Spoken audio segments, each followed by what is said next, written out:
going to show you guys my super awesome talent, where I check Facebook and deliver comedy. This is not pre-written whatsoever. This is entirely Facebook. That's a cute cat. Yo, she's hot. All right, anyways, how's it going, guys? My name is Josh. My full name is Joshua, though, and I think for each person in this world, there's a day where your view of this world has changed, and you realize how the rest of your life will go from that point on. And that day for me was the first day of kindergarten. That was the day I lost my identity as a person. So the teacher was going down an attendance list, and they were like, John, Brittany, Stacy, and she read my name off and asked me, Josh. Wait, would you like to be called Joshua or Josh? Because my real name is Joshua. And I said, I'm not sure. So, I took a second to think about which one I prefer. Before I could even decide, though, some dumb kid in the class heard the name Joshua and then tried pronouncing it like Joshua in a stereotypical French accent. So everybody else laughed because it's like kindergarten. So right away I made an effort to clear things up. I'm like, no, it's not Joshua. It's Josh. Call me Josh, please. Let's just stick with that. Oh, sorry. I got distracted from checking Facebook. This is still Facebook. Oh yeah, so fuck, it threw me off. This is what watching SpongeBob your entire childhood does to you. You get ADD and you hear a plastic bag rustling 3 miles away and you forget what you were doing.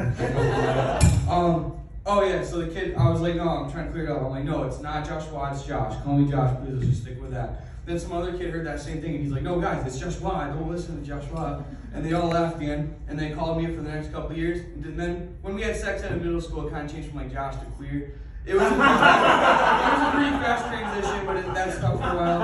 But anyways, back to that day in kindergarten. That ended up being the day I figured out I would always be a name other than Josh.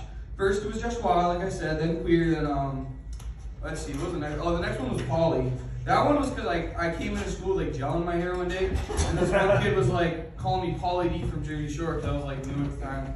And I was like, yo, shut up, I'm not Pauly D from Jersey Shore, he looks like a douchebag. Then they noticed I was kind of self-aware about the whole douchebag thing, because I made a point to say that, so that became the next name after that. But to be fair though, like that last one kind of stuck and I ended up coming to terms with it. I mean, look at me, I'm doing open mic Comedy Works right now, only douchebags perform at the Comedy Works.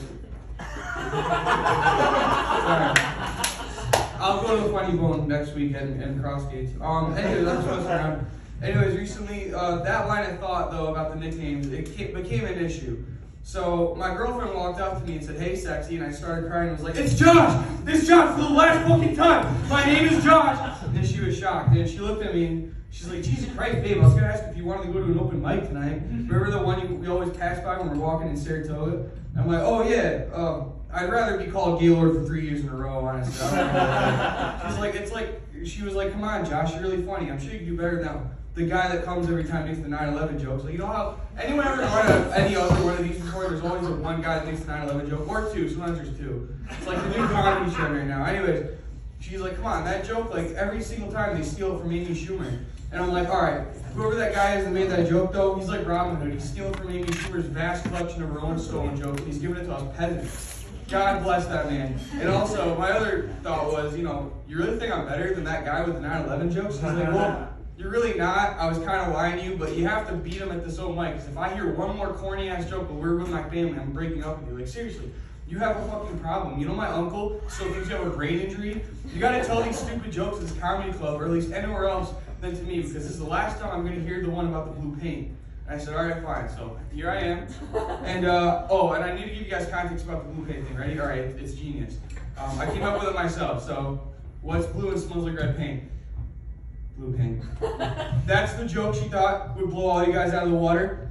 And maybe I'll improve it next time, mention 9/11. And yeah, let's try that next time.